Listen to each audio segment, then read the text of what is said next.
कभी सोचा है कि जिंदगी अपने आप में एक कहानी की तरह है। एक ऐसी कहानी जिसमें हम सब एक सफर पर हैं, अपनी ही कहानी के हीरो। तो आज हम इसी सफर के नक्शे को थोड़ा समझने की कोशिश करेंगे। ये जो कमाल की बात है ना, ये पाउलो कोएल्हो की किताब दी एल्केमिस्ट से ली गई है।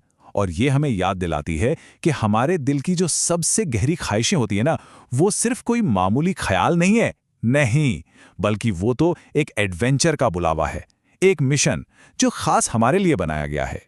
तो किसी भी हीरो की जर्नी के ना 4 मेन पड़ाव होते हैं। सबसे पहले एडवेंचर के लिए एक कॉल, फिर रास्ते में मिलने वाला ज्ञान, इसके बाद अपनी अंदर की कहानी को समझना और उस पर काबू पाना, और आखिर में अपनी उस लेजेंड को, उस कहानी को जीने की हिम्मत करना। समझिए कि ये हमारे आगे के रास्ते का एक मैप है जो हमें हमारे असली खजाने तक ले जाएगा। हर बड़ी कहानी की शुरुआत हमेशा एक बुलावे से होती है। एक ऐसा बुलावा जो कहता है कि अपनी रोजमर्रा की दुनिया को पीछे छोड़ो और कुछ अनजाने में कदम रखो। यही वो पल होता है जब हीरो अपनी किस्मत से पहली बार मिलता है। तो सवाल ये है कि ये पर्सनल लेजेंड आखिर है क्या चीज? देखिए, ये वो खजाना है जिसकी तलाश हम सबको होती है। और ये सिर्फ सोना चांदी या पैसा नहीं है। नहीं, ये है जिंदगी का मकसद, वो वजह जिसके लिए हम इस दुनिया में हैं। ये वो रास्ता है जो हमें हमारे असल पोटेंशियल तक ले जाता है। पर ये रास्ता इतना आसान क्यों नहीं होता? दी एल्केमिस्ट के हिसाब से 4 बड़ी रुकावटें हमारे सामने आती हैं। पहली, हमें यह बताया जाता है कि हमारे सपने तो बस बचपना हैं, इम्पॉसिबल हैं। दूसरी, हम खुद अपने कंफर्ट जोन को छोड़ने से डरते हैं। तीसरी, हम इतने कंफर्टेबल हो जाते हैं कि हमारी अंदर की आवाज़ ही दब जाती है। और शायद सबसे दुख की बात यह है कि हम खुद ये मानने लगते हैं कि हम एक मकसद भरी जिंदगी के लायक ही नहीं हैं। लेकिन एक बार जब ये सफ़र शुरू हो जाता है तो फिर इंसान अकेला नहीं होता। रास्ता खुद ही हमें ज्ञान देता है, गाइड करता है। कभी पुरानी कहानियों के जरिए, तो कभी ऐसे मेंटर्स के जरिए जिनकी हमने उम्मीद भी नहीं की होती। चलिए देखते हैं कि ये सदियों पुराने सबक हमें क्या सिखाते हैं। जरा इस सीन को इमेजिन कीजिए। ये एक बहुत पुरानी ज़ेन कहानी है, क्लिफ हैंगर। एक आदमी चट्टान से लटका हुआ है, उसके ठीक ऊपर एक शेर है और नीचे दूसरा शेर। और जिस बेल को उसने पकड़ रखा है, उसे 2 चूहे धीरे धीरे कुतर रहे हैं। मतलब सिचुएशन इससे ज्यादा खराब क्या ही होगी, है ना? और फिर उस पूरी तरह से होपलेस सिचुएशन में वो आदमी क्या करता है? वो कोई शिकायत नहीं करता, हार नहीं मानता।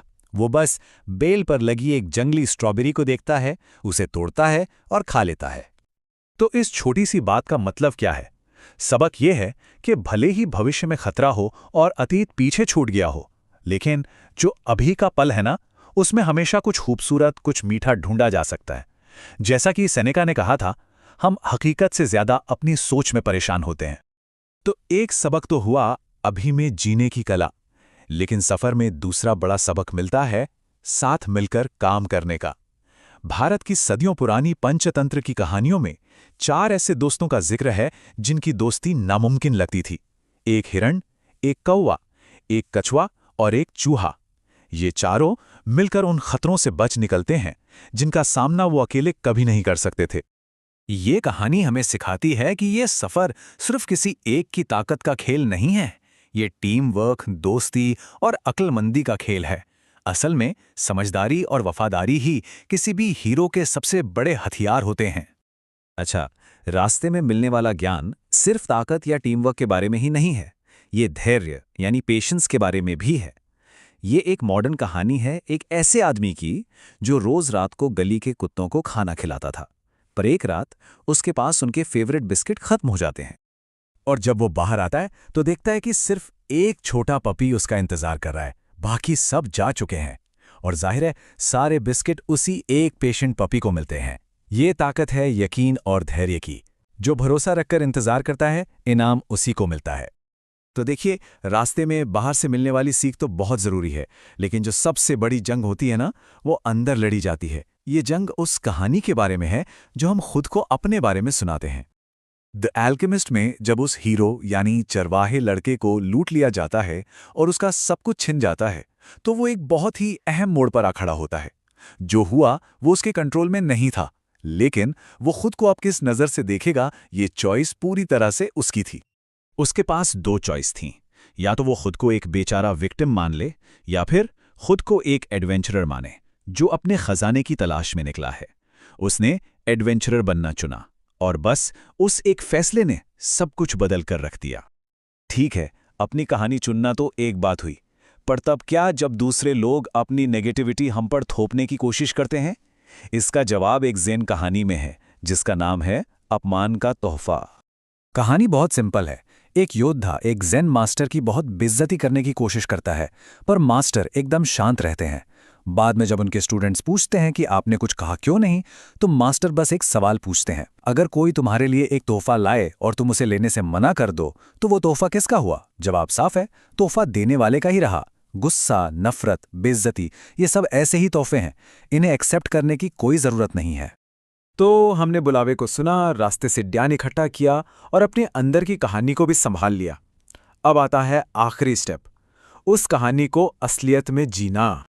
ये एक बहुत ही सीधा और पावरफुल सवाल है, एक ऐसा सवाल जो हमें रुक कर सोचने पे मजबूर कर देता है कि जो जिंदगी हम जी रहे हैं क्या वो वाकई में मीनिंगफुल है या हम बस वक्त काट रहे हैं।